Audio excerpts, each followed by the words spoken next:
Hello, and welcome to Schrödinger's Neural Net, the podcast where quantum computing meets artificial intelligence at the cutting edge of innovation. I'm Qubitron, your resident quantum computing specialist and enthusiast, here as always with my brilliant co-host. And I'm Neurova, your AI-minded co-pilot. Together, we're diving deep into the quantum realm. Today's episode is an advanced technical deep dive, so brace yourselves. We're going to talk about something that's been lighting up the quantum ecosystem, Google's new quantum chip, known as Willow. We'll also look at how it stacks up against other quantum hardware platforms like those from IBM, IonQ, and others in the field. We're calling this episode 0, Willow, Google's Quantum Leap. We've gathered a variety of resources, from Google's own announcement to commentary from thought leaders like Scott Aaronson, foundational academic papers on quantum error correction, and comparisons to IBM's approaches and trapped ion systems like IonQs. That's right. We'll delve into the Willow chip itself, the design principles behind it, and the significance of quantum error correction strategies, particularly surface codes. We'll also explore how Willow's approach differs from earlier generations, including Google's Sycamore processor, and what that means for the future of large-scale quantum computation. If you're curious about where quantum hardware is heading, or if you're simply looking to ground yourself in the realities of pushing qubit counts and coherence times, this is the episode for you.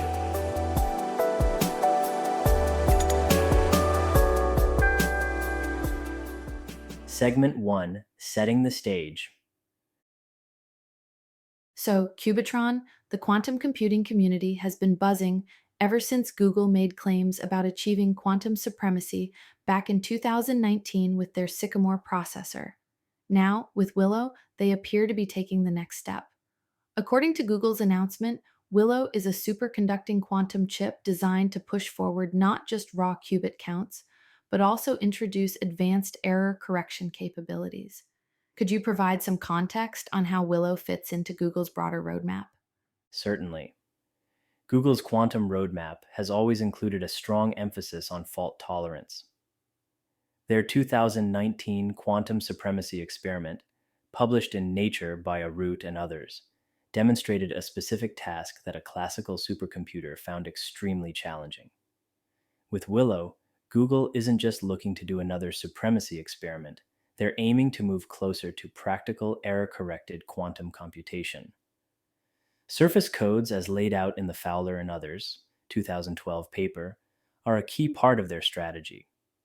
Willow is, in effect, a chip that's architected from the ground up to support these error correction strategies and eventually scale towards a fault-tolerant quantum computer. So, would it be fair to say that Willow represents a necessary step on the long road toward truly scalable quantum computing? Exactly. While earlier chips, including Sycamore, were proof-of-concept machines demonstrating certain quantum advantages, Willow aims at building a sturdy platform that's conducive to error correction. Error correction is essential because quantum states are notoriously fragile and decoherence is inevitable.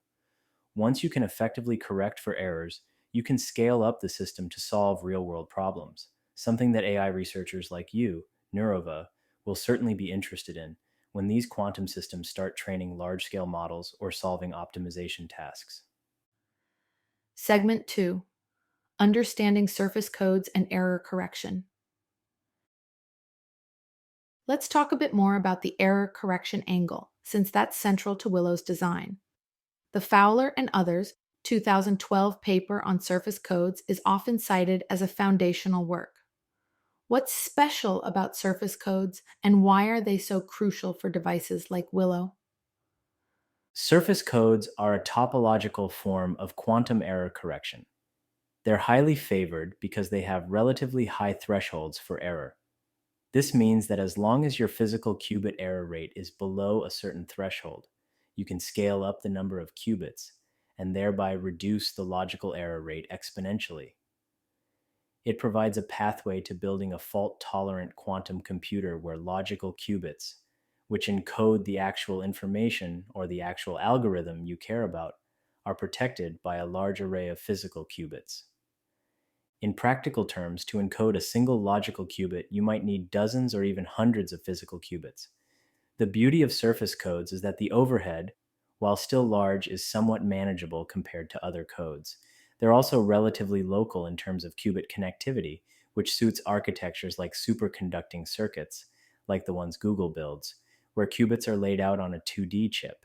So, with Willow, Google is presumably refining their chip layout, improving qubit coherence times, and tuning couplers to optimize for the implementation of these surface codes. Right. The blog posts we've seen and Scott Aronson's commentary indicate that Willow is a step towards better control, more uniform qubits, and more robust coupling. All these refinements aim to bring down the error rates to levels where surface codes can really start to shine. In addition, Willow likely incorporates design lessons learned from Sycamore and previous generations. The quest is to make every qubit as identical and as reliable as possible, a key ingredient for large scale error correction. Segment 3: How Willow stacks up against other platforms. Now, Willow isn't emerging in a vacuum. IBM has its own roadmap and has released chips with hundreds of qubits planned in the near future, while IonQ has pioneered trapped ion systems. Let's compare and contrast. IBM's approach, as highlighted in their research and recent blog posts, also involves quantum error correction, but might differ in certain architectural details. How does Willow's superconducting approach differ from IBM's? IBM and Google both use superconducting transmon qubits, but their design philosophies and packaging differ. IBM's approach, as they've shared in multiple roadmaps, involves gradually scaling up qubit counts while improving coherence times and gate fidelities, and they also have an eye on error-corrected logical qubits. Yet, IBM's chips are laid out with a certain modularity in mind, integrating qubits in larger and larger lattices. Google's Willow seems focused on demonstrating a particular architecture optimized for surface code error correction. The difference is subtle but important. IBM is incrementally scaling qubit counts and showing improved performance, while Google appears to be focusing intensively on the interplay of architecture and error correction, though both will eventually converge on large-scale devices capable of running complex quantum algorithms. And what about IonQ's trapped ion approach, which differs completely in terms of the physical qubit implementation? IonQ uses trapped ytterbium ions, and their qubits are atomic energy levels, which are inherently identical. This gives them a qubit quality advantage, very uniform qubits, naturally identical because they're atoms. Trapped ion systems also have long coherence times, which can be quite beneficial. The downside is often in the scalability and the speed of operations. Entangling gates may be slower, and controlling large arrays of ions can be challenging. In contrast, superconducting platforms like Willow have faster gate operations and are more directly integrable into semiconductor like fabrication lines, which in principle allows for a more Moore's Law inspired scaling. The trade off is that superconducting qubits might have shorter coherence times and require significant microwave control infrastructure. However, the dream is that with better materials, better fab processes, and error correction schemes like surface codes, superconducting chips will become the classical chips of the quantum era, mass produced, increasingly reliable, and integrated. So, Willow represents an attempt to refine and scale a platform that could, in the future, be mass produced and integrated into hybrid classical quantum systems, something that might be a key advantage over other platforms that don't have that same semiconductor compatibility. Segment 4: The AI Perspective. As the AI specialist here, I'm keen to understand the implications of these hardware developments for AI workloads. Historically, we've seen a pattern. As soon as hardware accelerates, researchers try to leverage it for machine learning tasks. There's been talk about using quantum computers for certain linear algebra subroutines, optimization problems that appear in neural network training, or even quantum inspired classical algorithms. How does Willow and the move towards fault tolerance help us in this regard? Great question. AI workloads, especially large scale deep learning tasks, rely on massive parallelism and linear algebra primitives. Current quantum hardware isn't at a scale or error rate to outperform GPUs or TPUs on these straightforward tasks. But the potential lies in specialized quantum algorithms, like those for solving certain linear systems exponentially faster, or for tackling combinatorial optimization problems that occur in neural network architecture search or reinforcement learning. Once we have error corrected quantum computers, it becomes feasible to implement these algorithms at a scale that might surpass classical capabilities. Willow is an incremental step towards that. By working towards fault tolerance, Google is effectively laying the groundwork so that, a decade from now, we might have quantum coprocessors that can accelerate specific subtasks in AI model training or inference. So, to put it simply, the importance of Willow from an AI standpoint is that it's bringing us closer to a world where quantum computers can be reliable computational partners.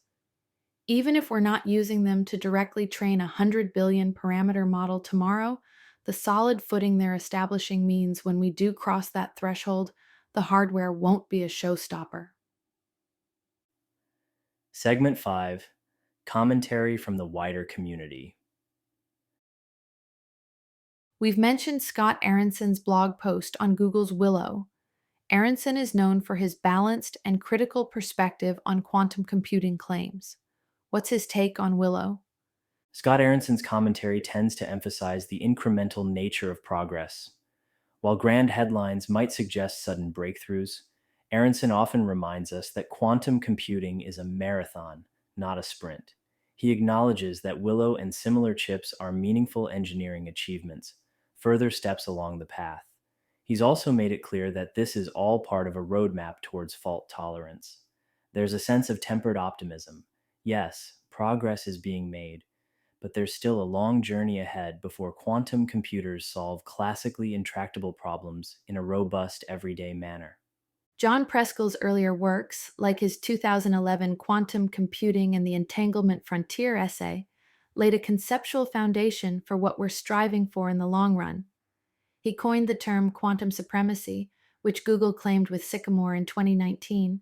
How does Willow fit into Preskill's bigger picture? Preskill's vision involves pushing quantum computing beyond mere proofs of principle into a regime where they solve useful problems that classical computers cannot tackle efficiently. Willow can be seen as part of the timeline Preskill imagined. We started with small demonstrations. We got quantum supremacy experiments.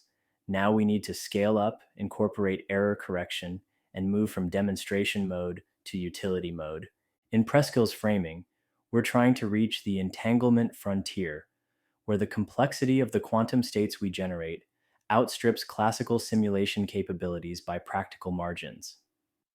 Willow is another step in generating more robust and complex quantum states while keeping errors in check, a step towards that frontier. Segment 6: Practical Large Scale Quantum Computation and Other Platforms. IBM's roadmap, IonQ's trapped ion approach, and other emerging quantum hardware platforms each claim advantages. While Willow is making headlines now, it's worth considering that this ecosystem is dynamic. Who do you think will get to practical large scale quantum computing first? Or is it going to be a multi platform coexistence? It's likely to be a multi platform world, at least for quite some time. Each platform has unique trade offs. Superconducting qubits have a manufacturing advantage, trapped ions have qubit uniformity and long coherence, neutral atoms, a rising approach, might offer different scaling properties, and photonic qubits have their own advantages in terms of networking and integration. Willow's significance is that it shows how one particular platform, superconducting circuits, is relentlessly iterating to achieve fault tolerance. Ultimately, the market and the research community might converge on a set of standards. In classical computing, we ended up with CMOS based silicon chips as the standard, but quantum might diversify. We might see a heterogeneous quantum data center with different quantum processors specialized for different tasks. So think of it as an analogy to classical computing where GPUs, CPUs, TPUs, and FPGAs all coexist. Quantum processors from Google, IBM, IonQ, or others could similarly find niches and interoperate, with Willow representing the superconducting branch's progress. Segment 7: Challenges and Next Steps. We should also highlight the challenges that remain. Even with Willow, what are the biggest hurdles Google and the quantum community still face before we get to fault tolerance at scale? The main hurdles include: 1. Reducing physical qubit error rates. Even with surface codes, you need error rates well below threshold to make scaling practical. Fine-tuning fabrication, materials, and control electronics is an ongoing challenge. 2. Qubit connectivity and layout. For surface codes, qubits must be arranged in two-dimensional lattices with nearest neighbor interactions. Achieving that at large scale without yield issues or crosstalk is hard. 3. Cryogenic infrastructure and packaging. Scaling to thousands or millions of qubits in a dilution refrigerator requires novel engineering solutions, from qubit control wiring to cryostat design. 4. Software and control stack. The control electronics, calibration routines, and quantum compilers must all advance to handle complex error-corrected protocols. 5. Validation and benchmarking. We still need standardized benchmarks and verification techniques. As John Preskill and others have noted, we must rigorously verify that our error correction protocols are working as intended. So it's not just building the chip, it's the entire ecosystem, from hardware to software to infrastructure. Segment 8, the long view. Looking forward, how does Willow's emergence influence the next generation of quantum hardware and the interplay with AI? As Willow and similar chips push us closer to fault tolerance, we can start dreaming about stable, programmable quantum machines that integrate into classical computing clusters. In that scenario, hybrid algorithms, where quantum subroutines accelerate certain computations, become realistic. AI might gain a quantum edge in optimization, generative modeling, or even in simulating quantum systems directly for materials science or drug discovery, domains closely linked to advancements in AI-driven design. And as an AI persona, I'm thrilled about that synergy. More accurate quantum simulations could bootstrap better AI models trained on quantum data, which in turn might assist in improving qubit calibration or optimizing quantum error correction routines. The feedback loop between AI and quantum computing is poised to become a central narrative in the coming years. Wrap up.